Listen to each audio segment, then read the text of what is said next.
Welcome back to another edition of COVID-19 from Crisis to Creation here on Mentorit TV. I'm Patricia Falco Beccalli, your host. When I thought, why not look at the digital asset market and the way that market has moved before COVID-19 crisis hit? How is it surviving right now? And what is the outlook for the market such as STO, security token offerings market, considering that this is one of those markets where businesses can find alternatives in financing themselves to IPO or initial public offerings markets in general. Well, in order to do all of this, I have invited Michael Kott with us here on Mentorit TV. Michael, thank you so much for joining us today. Thank you very much, Patricia. It's a pleasure to be here and to speak with you about my passion, what I really like to achieve. Yes, and I think CM Equities is, to just put it in a frame for our viewers that are not familiar with your business, it basically is a digital platform. And what I thought was fantastic coming across researching the world of digital assets, STO market, ICO market, crypto market, etc., is a quote by you where you said, "The world is entering into the capital market 4.0. What does that mean? Yes, that's really a creation. What I said. Capital market 4.0 is that we get a completely different capital market than it was before. It's a completely new one. It's something what is, I hate the word disruptive, but this is really disruptive as the old banking world, the old world of monopolists will be changed into a more democratic world, into a more democratic capital market than it ever was before. And that's the challenges, but in this transition period, but that's also the opportunities. And I can tell you, Patricia, there's no doubt that the capital market 4.0 will win this big battle. Okay, well, let's have a look at what the battle actually is. And maybe you want to give us a little bit of an insight for those that are not necessarily into the issue of digital assets. What is an STO and why do you think the technology of digital assets together with the blockchain really does change how financing has worked up to now?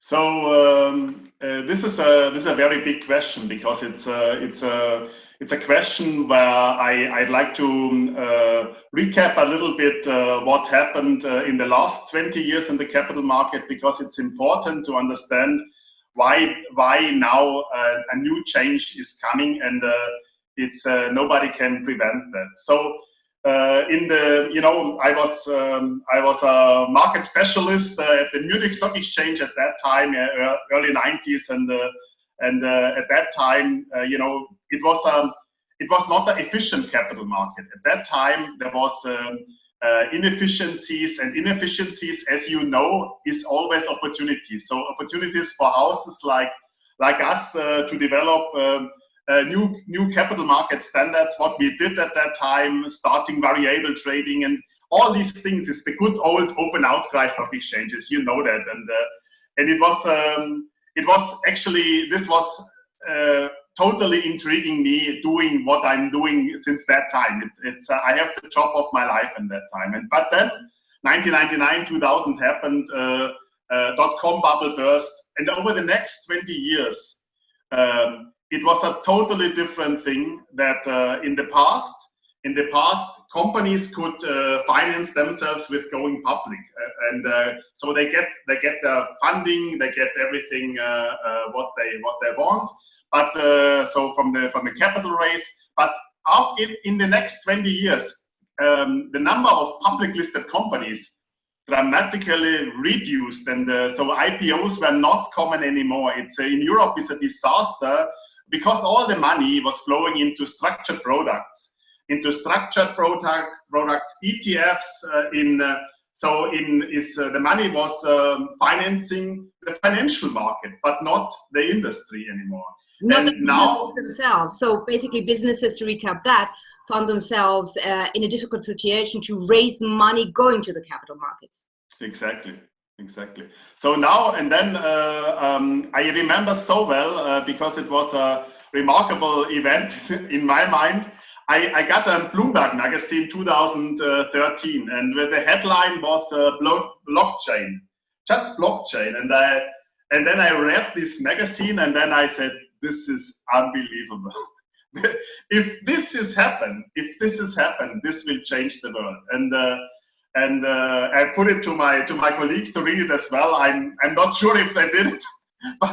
Because I never heard back from them. The topic was at that time already, I think maybe I understood 20% of it, but I knew I have to follow that. And then I, of course, I follow Bitcoin, and I follow the big move in Bitcoin. End of 2016, early 2017. I said now I was almost getting addicted to. Are getting infected by the Bitcoin virus, also to jump on the bandwagon. But you know, when you are since 20 years in the markets, you know exactly you should be careful before you get too much engaged in something what is really going bizarre upside. Was an extraordinary move. So I learned my lessons. I definitely made a good education since that time. I was self-educating myself with articles about blockchain, about from new technologies coming from the distributed ledger technology. So there's so much going on in multiple industries now with blockchain. But one old economy industry, which is the banking capital market industry, never changed. So companies, they digitalized themselves, but they forgot, or the financing was never digitalized. That was the last point, which was never digitalized. And that is happening now with blockchain. So fintech companies, they developed good products. They have developed wallets, digital wallets. The financings can, in the past, they started already with the ICO business. I think this is our own topic. Maybe we later this during our talk we speak about the ICOs. But security token offerings, that's the future, and that's the same thing like we all know from IPOs, initial public offerings. It's a financial instrument which will be going to the market with a public prospectus approved by a regulator. And that's very, very important. It's a public prospectus, it's a public offering. A public offering, think about it. For a fraction of the money, from a fraction of the time, totally transparent because it's on a blockchain. So the share is called token. The share, like we know from the past, is called token. And this token can be debt, can be a convertible bond, can be equity. In some countries in Europe, there's already equity tokens allowed, and this is now coming into this, let's say, in the capital market 4.0 world because of only one important reason: the regulator is coming on the table. Yes, and I think you've hit on so many important points in this discussion, Michael, that I need to kind of backpedal a little bit until we get to where this discussion, why this disruption really in the financial capital markets is happening. First of all, when you said, back years ago, I came across the world of blockchain, the word of blockchain, okay, which basically is the technological fundamentals where now this market 4.0 is being built on. I think that is important to know, so that there is some technology that came out that allows this kind of development. The next step you were mentioning was, okay, now once blockchain is there, why not look at how businesses fund themselves, not by just selling their shares on the normal stock exchange, and has been the case for decades on end, but you can digitalize this part of financing as well. And this is exactly where we are right now. Exactly. Okay, and now the important thing, and I think we can move on to that one, is the question of trust. And regulation plays a huge role in generating trust. And again, Michael, you mentioned the dot-com bubble. Let me add to that the financial crisis 2008. Let me add to that, of course, the Bitcoin rise and absolute implosion. And let me add to that the COVID-19 crisis right now. all of these experiences have really always undermined the confidence in the financial markets. Why should right now really the market of digital financing through STOs gain confidence or gain momentum with this kind of background? Because of regulation? Yes, regulation is the very, very big thing. So far, we have seen the ICO boom and bust. It was a really boom and bust, and it was done from companies which thought they can do in the financial market what they want to do, and nobody cares because it was an unregulated terrain. But they made one mistake. They created, with the ICOs, they created financial instruments which was considered as being a regulated one. And so they called it, it's a utility token, but in fact, it was a security token.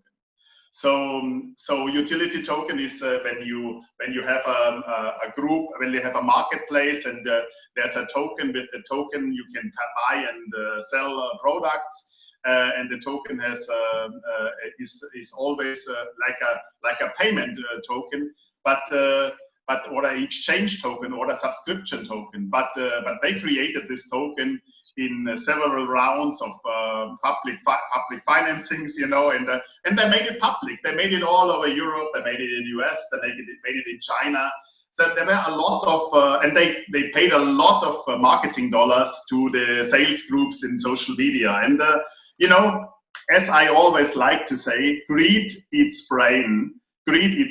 So a lot of times with the investors and with people which never heard about it, but they saw the dollars in their eyes.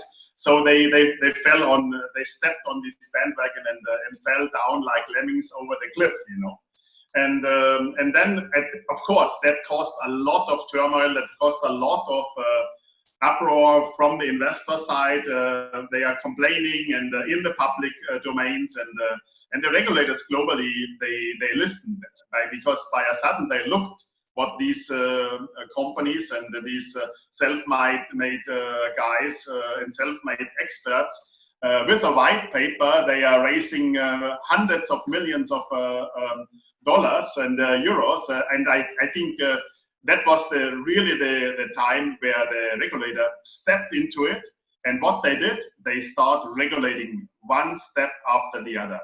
And they start going after these, let's say, black sheeps, and they really find them, and they say, you have to pay back the money what you collected.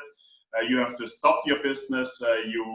And people which think they can go away with it, they will have a big wake up. I can tell you, Patricia, and I'm coming from the regulated side, so I'm an ambassador of regulation and licenses, and I think it's very important because it creates standards.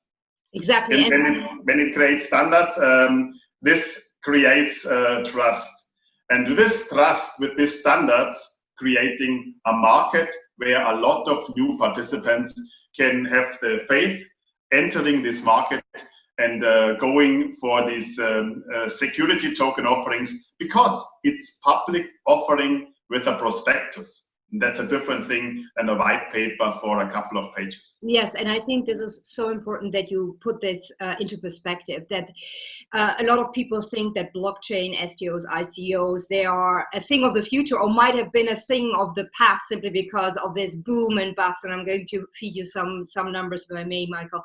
But I think what is interesting coming across your company at CM Equity is that you are actually regulatory compliant with what you offer. Your one-stop shop for companies wanting to raise finance and issue their equities in form of digital assets. And you are basically complying with the MiFID II, which is the European standards for financial regulation, BaFin and KAGB in Germany, as well as on the fund side, I think, on the AIF guidance regulation, also from the European Union. Now, with regards to regulation, again, I think looking at it as a system of general financing a company, okay, regulation has been very slow not helping the market and companies wanting to raise finance and companies like yours trying to facilitate that process. It has been absolutely fragmented. So you see countries such as Germany or, Silicon Valley here in Switzerland, or even Korea, which on the blockchain side and crypto asset side is extremely fast, and also, of course, Bitcoin being placed or coming out of Asia. Here, looking at experts also at the Cambridge Center for Alternative Finance, they are miffed about it. They say, yes, there is regulation, but you have countries that use what there is, that's fast. Then there are countries that are extremely slow because they think they have to re-regulate or reinvent regulation. And at the same time, of course, you have the technology revving up, being ready there. It's a total mismatch. Yes, I agree. So but this mismatch, I think, will be harmonized pretty soon. We have the European MiFID II regulation, we have the AML5 regulation now, which every country in Europe has to fulfill. So this is standards. What this AML5 came because of crypto, it became because of tokenizations, and I think this will help that. And there's always some countries are the countries which are more in favor, or which are let's say more the hotspot of development, and the others are the laggers behind and will follow up.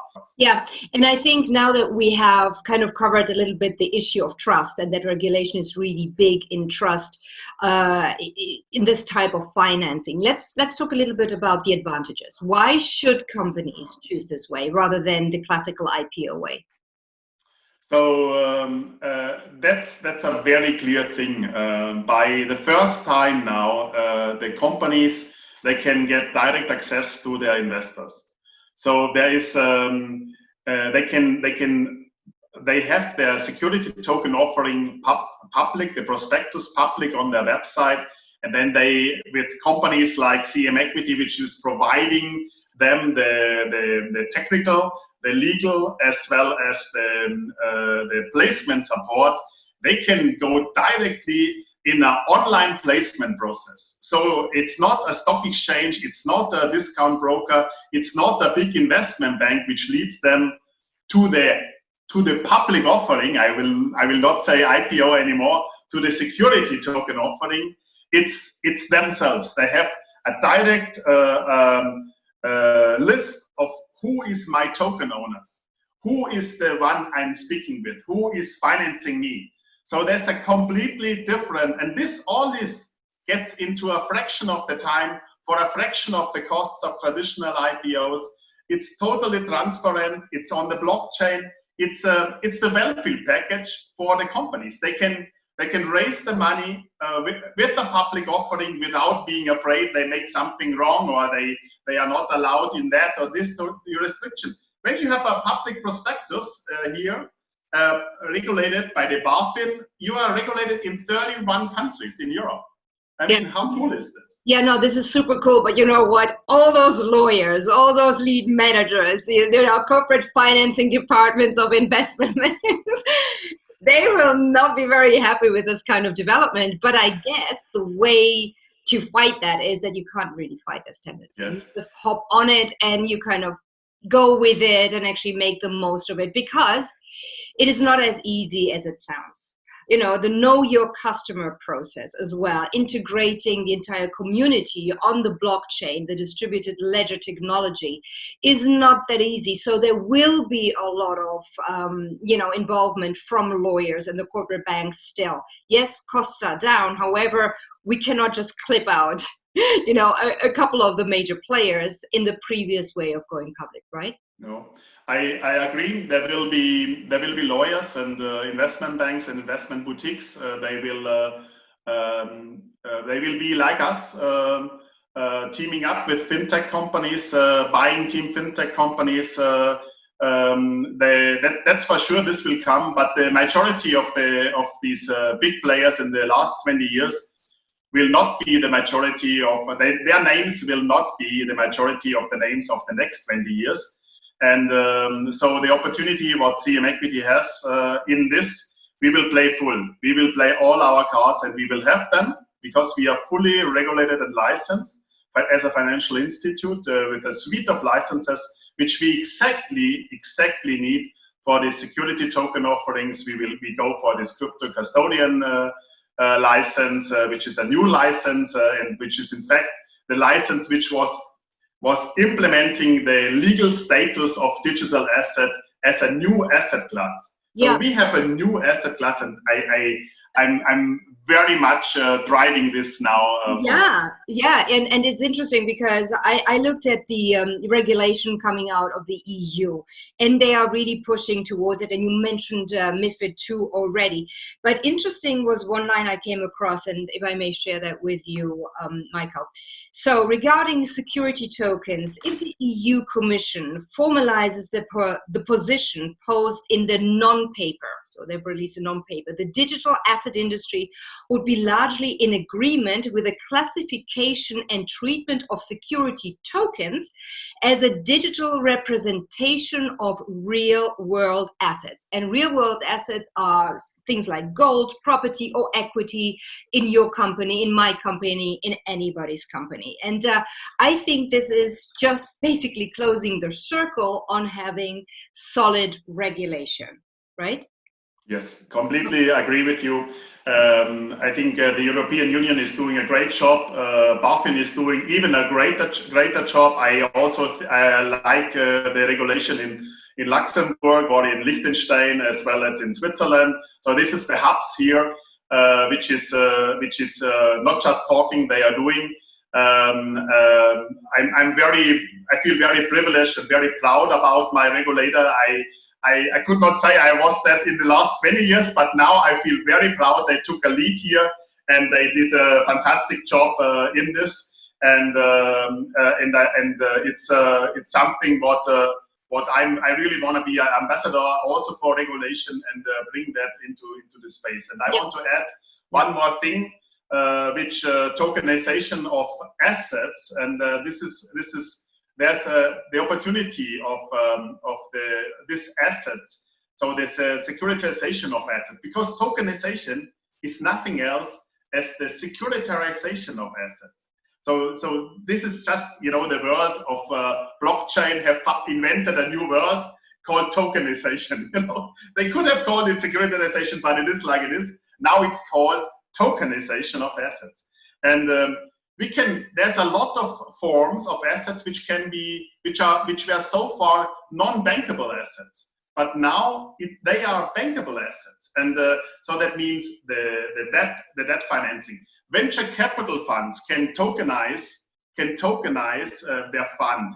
Venture capital companies can invest in tokenized companies and create not illiquid fund portfolio of startups, early stage companies. They have a liquid fund portfolio by a sudden, because these tokens, this is transferable tokens, and there will be marketplaces where you can trade these tokens at a stock exchange. It's a market. So but it will not be at the stock exchange. It will be at the marketplace where tokens can be transferred. That's exactly where I wanted to get. And I'm so happy you say that, Michael, because we're talking about one part of the equation. It's like, okay, me as a company, I issue STOs in order to get finance so I can grow my business.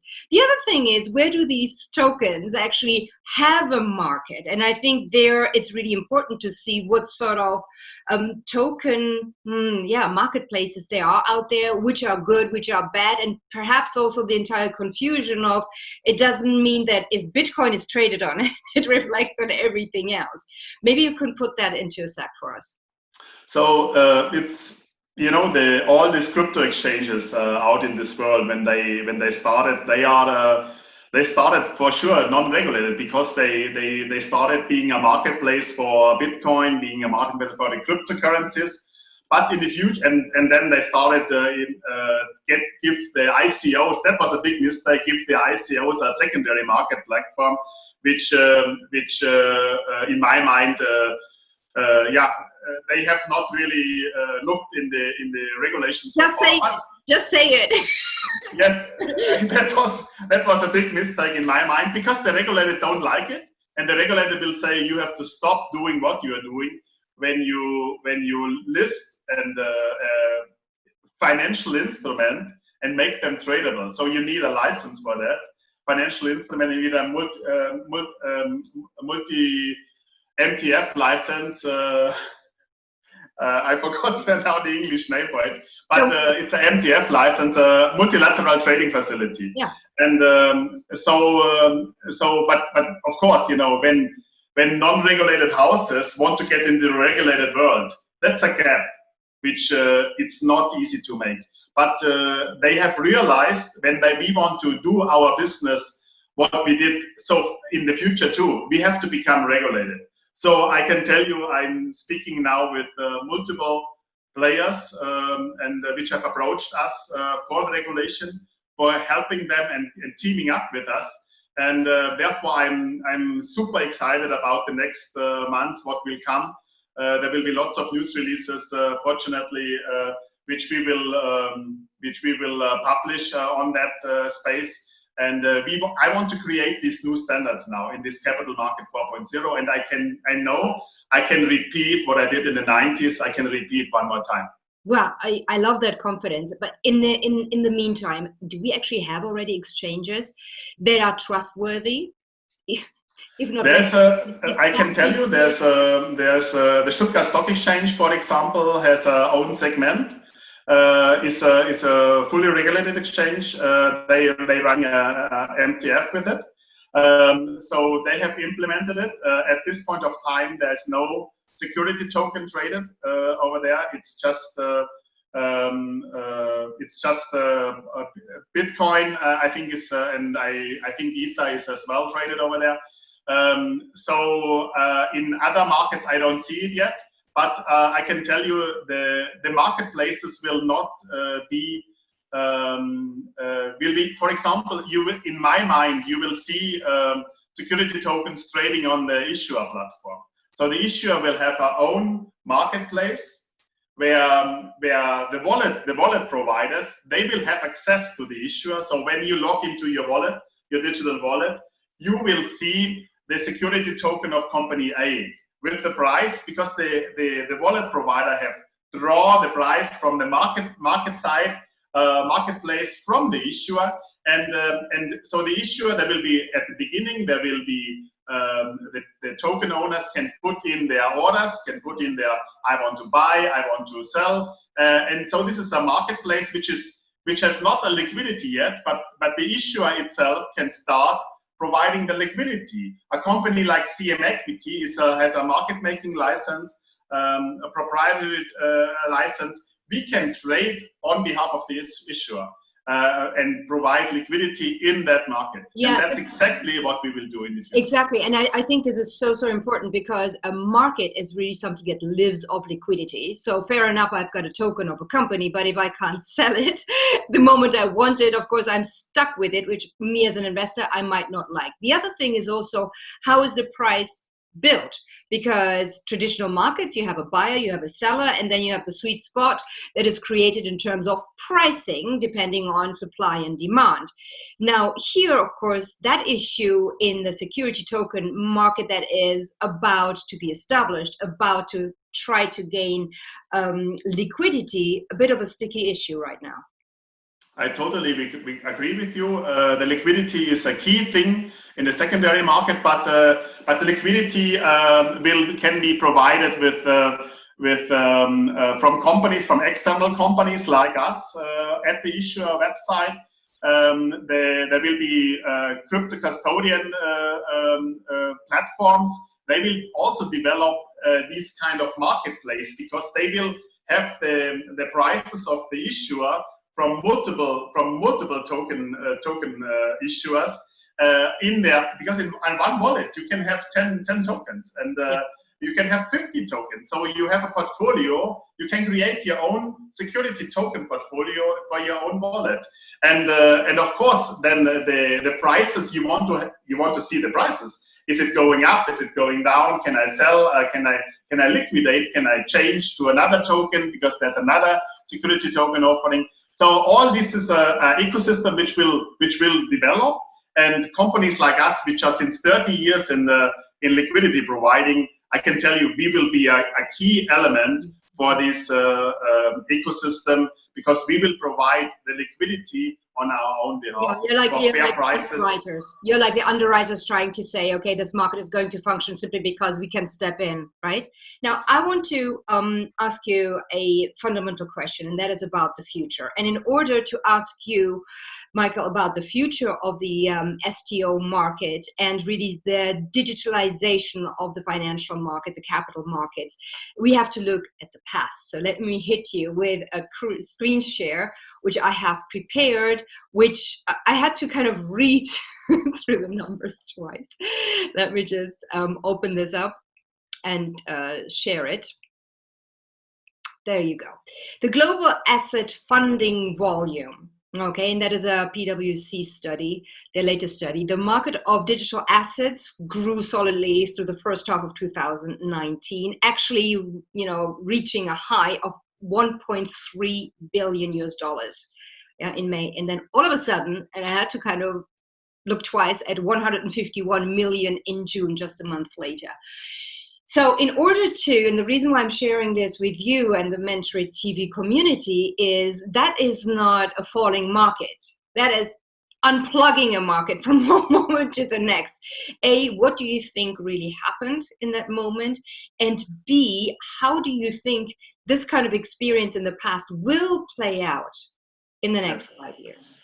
Yes. So when you see this this big drop, which came in the middle of last year in the ICO called STO market, I can tell you until that time 95% was ICOs, and this ICO market by a sudden realized that big countries like Germany, they will not allow this, and they go very much in regulation. So it was clear that it was not easier anymore to use a white paper and to launch an IPO and book a couple of people who are marketing it on social media, and not at all. And this regulation will bring a completely new bunch of people to the table. So I think people which never bought Bitcoin, people which never bought ICO or security token will come now to the table. And because of regulation, because of standards which the regulation created, and in the primary market, as well as the regulation will create it in the secondary market too. So and that's good because then a lot of new players will come to the table. Serious players. Let me just, before you finish your thought, sorry to interject, Michael. So do you think this kind of collapse was correlating what we saw in Bitcoin? And do you think that a lot of the collapse in Bitcoin, the Bitcoin price, once it reached 16,000 high, do you think that the market can now distinguish between whatever happens in Bitcoin is Bitcoin, but does not necessarily reflect the entire industry of STO or digital assets? So what I really want to say is that we have to distinguish between cryptocurrencies and digital assets and security token offerings, so which are financial instruments, and or even utility tokens in the future. There's a place for a utility token too. In my mind, it's not that they are dead. It's just they will never outnumber the security tokens anymore, because in my mind, from an investor point of view, security token is a much more interesting vehicle than a utility token. And utility token have the purposes for NGOs, for marketplaces, which are this sharing thing, and I think there's and utility tokens maybe also in the industry. There's a lot of industrial cases where you can use utility token, but financings, and I do a lot of corporate finance work and all. I love the startups and early stage companies, because this is the companies where I see the passion with the people. I see what's their incentive. I know exactly if I understand their incentive, then I know for myself I want to work with them or I don't want to work with them. So it's easy for me. But this is, they always had the problems the last 20 years to get financings. All of them, they come to me for financings. And now I have a solution for them. I will select them, and the right companies I will take onto our platform, and we will go with them for a long time. We are not let's say investment bank which is closing one project after the other. We will make the IPO. We make the security token offering. We will run the wallets for the investors. We will run the communication between the investor and the issuer. We will help them getting these software for service platforms in a play that they have a very efficient tool. And that's exactly what. So in 5 years' time, do you think the COVID-19 crisis, also causing this economic crisis we are already starting to see, do you think it will actually get a push? And where are we going to be in 5 years' time? Is this going to be standard that we go via STOs to finance us as businesses? So in 5 years' time, I can tell you very frankly, I have no doubt that we will see 80 to 90%, even not more, security token offerings and not IPOs anymore. And that's a very clear mission, because there's so much advantages. And COVID-19 was, in fact, I think, making this tabula rasa for a lot of traditional players, monopolists. Also in the custodian business, there's lots of monopolists in the world, which I think there's so much better ways to run it more efficient. And look, we have a T+2 or T+3 settlement. This is in our times, when everything is instantly. So with tokens, we can get an automatical matching in the token generating event, in the secondary market. We will have automatical matching. That's cool. Everything is settled like that. And with that, I'm going to leave it here with our discussion. Michael Kott, the founder and CEO of CME Equity. And thank you so much for joining us here on Mentored TV. Super insightful what is happening in terms of digital assets and how much more secure actually this kind of way of financing a business is, simply because regulation is in there and big companies and central banks, everybody is getting into the equation, really adopting more and more the digital space, the digitalization of financing businesses. And thank you. Thank you, Michael. Thank you, Patricia. Thanks for having me here. And thank you, dear Mentored TV community, for joining us again on another episode here on Mentored TV. Let me know what you think. Let me know what other issues I can dig up for you, and have a look whether, there are some questions to be answered. Just hit me with your emails. I'll be there for you as ever.